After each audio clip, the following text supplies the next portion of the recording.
Non, enfin, je ne pense pas qu'on puisse parler de privatisation de l'hôpital public. Au contraire, l'hôpital public continue à se développer, continue à créer des emplois pour mieux répondre aux besoins de la population.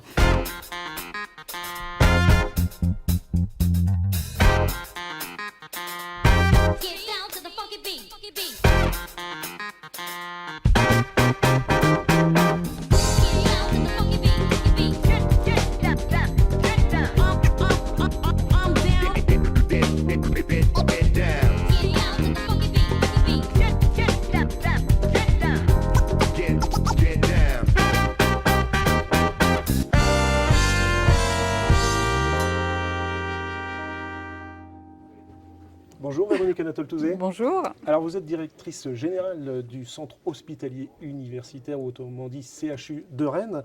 4 sites, 500 000 patients qui sont hospitalisés ou reçus chaque année dans vos établissements, enfin votre établissement on va dire, 10 000 employés et médecins. Bref, c'est le premier employeur de Rennes, un mastodonte. Est-ce que vous considérez, pour autant comme une dirigeante d'entreprise, est-ce que vous dirigez le CHU comme une chef d'entreprise ? Oui et non.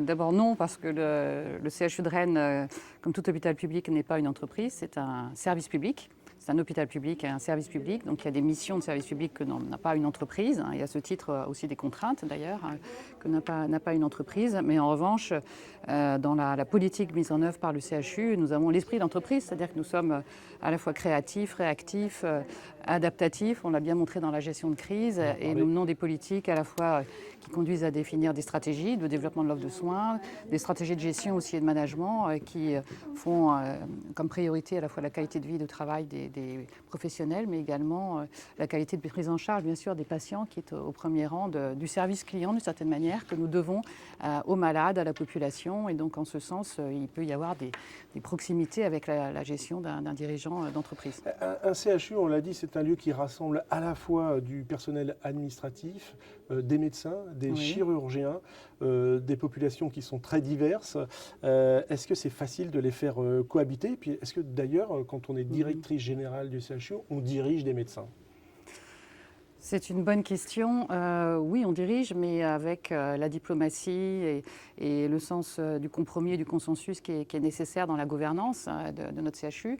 Mais je crois qu'on a au CHU de Rennes une gouvernance vraiment partagée avec à la fois la communauté médicale, la communauté soignante, avec l'ensemble des professionnels. Effectivement, on a plus de 120 métiers dans un CHU, donc c'est une organisation complexe. Et le management et la gestion des ressources humaines, qu'elles soient médicales, non médicales, est évidemment un enjeu considérable et qui nécessite de la diplomatie, de l'écoute, du travail en commun, de la co-construction, de l'autorité à un moment donné parce qu'il faut décider, bien évidemment, et arbitrer, mais on le fait toujours après de l'écoute, de la concertation et de la co-construction dans la mesure du possible. Un CHU, vous l'avez dit, c'est un service public, donc ça induit des valeurs particulières. Alors, quand on entend parfois certains syndicats, la CGT pour ne pas la nommer, dire qu'il y a une forme de privatisation rampante du service public, de l'hôpital, quand on ferme quelques postes d'infirmières pour les remplacer par des entreprises privées qui font du ménage, est-ce que on peut dire qu'il y a une privatisation rampante ou pas ? Non, enfin, je ne pense pas qu'on puisse parler de privatisation de l'hôpital public. Au contraire, l'hôpital public continue à se développer, continue à créer des emplois pour mieux répondre aux besoins de la population. Au CHU de Rennes, on crée plus de 200 emplois par an, qu'il s'agisse d'emplois médicaux, non médicaux d'ailleurs. Notre métier, par contre, c'est le soin. Donc des fonctions, effectivement, qui peuvent être considérées comme, entre guillemets, annexes aux soins, en tout cas, qui sont peut-être moins prioritaires que le soin, peuvent être confiées à des entreprises privées qui peuvent mieux faire que nous, en tout cas mieux réaliser les prestations, en interaction bien sûr avec les équipes de soins. Tout ça ne peut pas se faire évidemment sans collaboration. Il ne faut pas non plus une vision d'entreprise manichéenne. Donc certaines entreprises privées peuvent nous aider. D'ailleurs, en l'occurrence, la construction du CHU est aussi confiée évidemment avec un contrôle par le CHU à des entreprises privées qui sont des partenaires naturels. En matière de recherche, on travaille aussi avec les entreprises à la fois du territoire. Donc ça reste du service public. Voilà, tout à fait. Donc pas de privatisation. Ok. Véronique Anatole-Touzé, je vous propose qu'on fasse une petite pause et puis on se retrouve tout de suite après les 60 secondes Orange.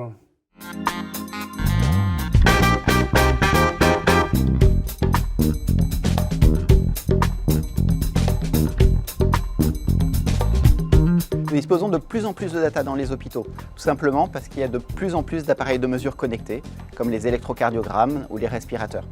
Et lorsque tous les professionnels de santé qui s'occupent d'un même patient ont la possibilité de partager entre eux toutes ces données, on va être capable de faire beaucoup plus de choses.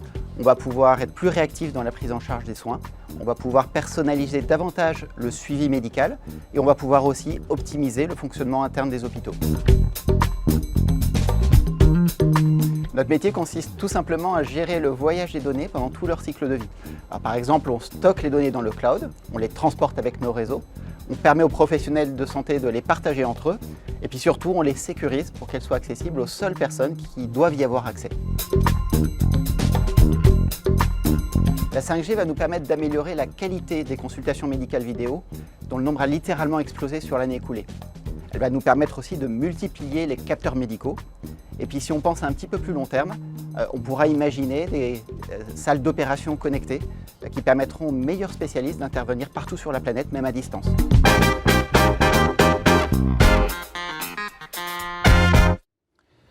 Nous revoilà sur le plateau de 600 secondes Cash Works avec Véronique Anatole-Touzet, directrice générale du CHU de Rennes. Votre établissement vit évidemment depuis 1 an et demi au rythme de la gestion Covid. En cette rentrée, vos services sont-ils toujours aussi mobilisés que les mois passés et combien il y a de malades aujourd'hui ? Alors aujourd'hui, le CHU est plein. Enfin, nous prenons en charge énormément de patients, à la fois évidemment l'ensemble des reprogrammations que nous avons dû faire suite à la crise Covid, puisqu'un certain nombre de patients ont dû être déprogrammés compte tenu des pics des précédentes vagues. Aujourd'hui, nous avons eu une légère remontée des cas Covid fin août, début septembre, mais heureusement, à nouveau, il y a eu une baisse du nombre de cas Covid. Donc, bien évidemment, par rapport à ce que nous avions connu pendant la période de crise, nous avions presque 140 patients au pic de la troisième vague dans notre CHU. Nous avons un peu moins de 30 patients aujourd'hui, dont un peu moins d'une dizaine en réanimation. Vous avez une crainte et pour on la espère suite, qu'il y aura une continuation Oui. de la décélération des cas Covid. Oui. L'Institut Pasteur, dans ses prévisions, semble un peu inquiète. Est-ce que vous partagez ces inquiétudes-là ? Alors, nous sommes à la fois vigilants parce que je pense qu'effectivement, dans le contexte actuel, notamment avec la rentrée scolaire, universitaire et le brassage des populations, bien évidemment, il faut rester vigilant et continuer à respecter les gestes barrières, continuer à se vacciner, parce que le message est très important, de poursuivre la campagne de vaccination pour protéger à la fois les plus fragiles, mais l'ensemble de la population. Mais il faut bien sûr rester aussi optimiste, puisque grâce à la vaccination, pour le moment, la crise semble être sous contrôle. Donc vigilance et prudence, mais optimisme quant aux semaines à venir. La gestion de crise dans un CHU, on connaît, c'est permanent. Mais est-ce que vous aviez prévu une telle pandémie dans votre organisation ? Est-ce que vous étiez préparé ? Alors non, nous n'avions pas prévu, enfin personne n'a pu la prévoir, cette crise par son ampleur exceptionnelle, mondiale et considérable. En revanche, ce qu'il faut saluer, c'est la réactivité considérable des hospitaliers, au CHU de Rennes comme dans d'autres hôpitaux et parmi les acteurs de santé également de ville, une grande collaboration, je pense, entre l'ensemble des acteurs pour faire face à cette crise et une modification majeure de nos organisations puisque la gestion de crise a conduit à bouleverser totalement nos organisations et nos cellules de crise ont piloté des réorganisations permanentes de nos services pour nous adapter à la prise en charge des patients, qu'il s'agisse du dépistage, qu'il s'agisse de la prise en charge ambulatoire, hospitalière, qu'il s'agisse des réorganisations des blocs opératoires, des déprogrammations, de la télémédecine, la téléconsultation. Il y a des choses qui vont rester ensuite Oui, je pense qu'il y a des tendances lourdes, notamment la télémédecine qui s'est développée. Donc évidemment, quand c'est nécessaire et utile pour les patients et que ça permet d'éviter des déplacements. La réactivité dans nos organisations, nous l'avions déjà sur un certain nombre d'actions qui ont déjà été mises en œuvre, mais je pense qu'elle va rester aussi comme un principe cardinal de fondement de nos organisations.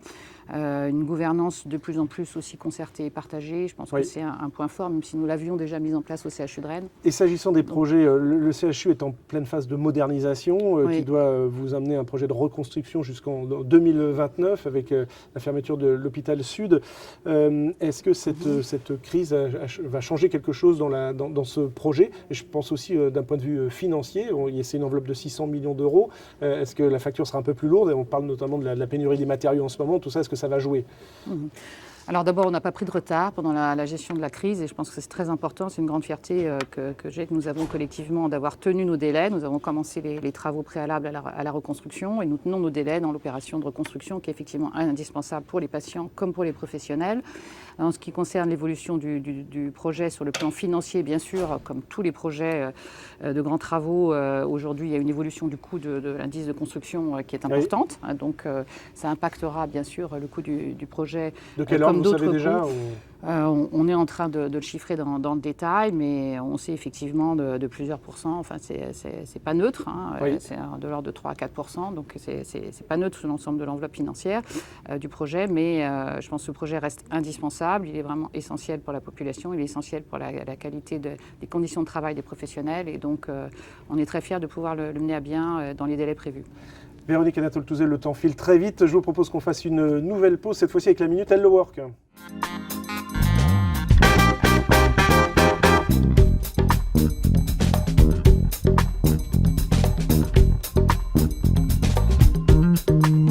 Le télétravail s'est très vite imposé avec la crise sanitaire. Et c'est pas prêt de s'arrêter, selon la dernière étude menée par Hello Work. Elle indique ainsi que 82% des recruteurs pensent que le télétravail est un phénomène durable. Un rythme semble émerger parmi les envies des entreprises comme parmi celles des salariés.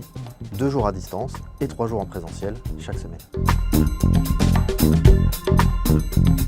En parallèle, 4 actifs sur 5 jugent qu'il est important pour l'entreprise de conserver des locaux physiques. Et les premiers arguments évoqués concernent la vie collective. Les échanges informels avec ses collègues, évidemment, qui sont cités par plus d'une personne sur 2, mais aussi des échanges plus professionnels au quotidien, et tout simplement le fait de sortir régulièrement de chez soi. Le télétravail c'est bien, mais pas que. De manière logique, qui dit plus de distanciel dit moins de présence au bureau. Et ce changement important a un impact sur la manière dont nous allons occuper les locaux dans le futur. La moitié des recruteurs que nous avons interrogés estiment ainsi qu'il n'est plus nécessaire d'avoir autant d'espace qu'avant. Cela va amener une nouvelle manière d'envisager notre occupation des bureaux et, très concrètement, un tiers des professionnels RH envisagent déjà soit des réaménagements, soit des déménagements.